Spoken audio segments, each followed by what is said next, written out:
If you're thinking about setting up a tropical style garden, then you're in the right place. So I am doing a short series on how big things have got in my tropical style garden in the last 12 months. So this is a real honest review of what we can really achieve within 1 year. And today's topic is all about the Rhus Typhina, this tree behind me. So without further ado, let's get into today's video. So I have two tropical style Rhus Typhinas in my garden. One you can see just in the corner and the other one behind me in the clip previous to this.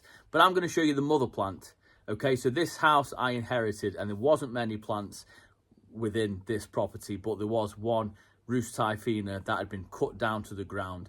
Now what that does with this particular plant is it sends signals down to the root system to create baby plants to go into survival mode, I guess, and it's put out several young shoots. Now what I did last year is I actually dug a couple up and overwintered them just in a pot, but they are super hardy and super easy to grow.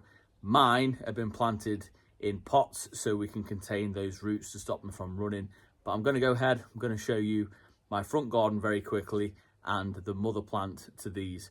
But as you can see from the one behind me, this is considerably smaller, but they've both put on a good 3 foot of growth already this season, which is incredible. And we are only in July. Yeah, July. So as you can tell, they put on a tremendous amount of growth really quickly. And it is worth noting, I do feed them superly heavy with chicken manure, so lots of nitrogen for that growth. Let's take a look at the mother plants. So as we go into my front garden, this is the cottage style garden. Now I haven't posted so much on this, a couple of comments where it's not quite as interesting, so I've come back a little bit from this, but I am going to show you this very quickly, because the dahlias, there's a couple of varieties of dahlias that look really good, which I think they'll fit in my tropical style garden fantastically.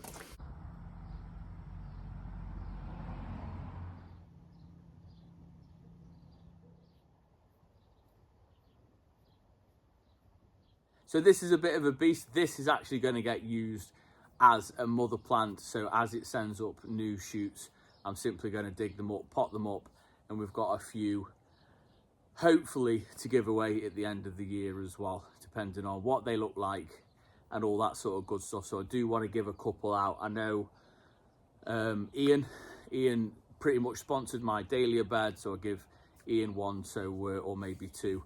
And I think a couple more people as well. So that's the plan, hopefully to get a few more going, and we can give some out here on the channel as well, just like I did with the Brugmansias. I've been putting off deadheading my sweet peas for a couple of days, so I just thought, you know what, I need to go ahead, get it done now. Let me know down below, is that something you do, or do you get on with it straight away? So tried to keep this video short and sweet. So if you're thinking about having a Rhus Typhina, I think it is and it will be a great addition to your garden. Just be mindful that it'll need some sort of root barrier. I think the best thing that we can do is pop them in a large pot, keep them well fed. Not only that, you can move them around the garden. So if you've got a couple of different ones, as they get to different sizes, you can pop them in different spots, right? But if you did enjoy it, then give it a big thumbs up, as it really does help the channel out. And drop a comment down below, as it helps share it out to others who love gardening just like we do. But until next time, we'll see you in the garden.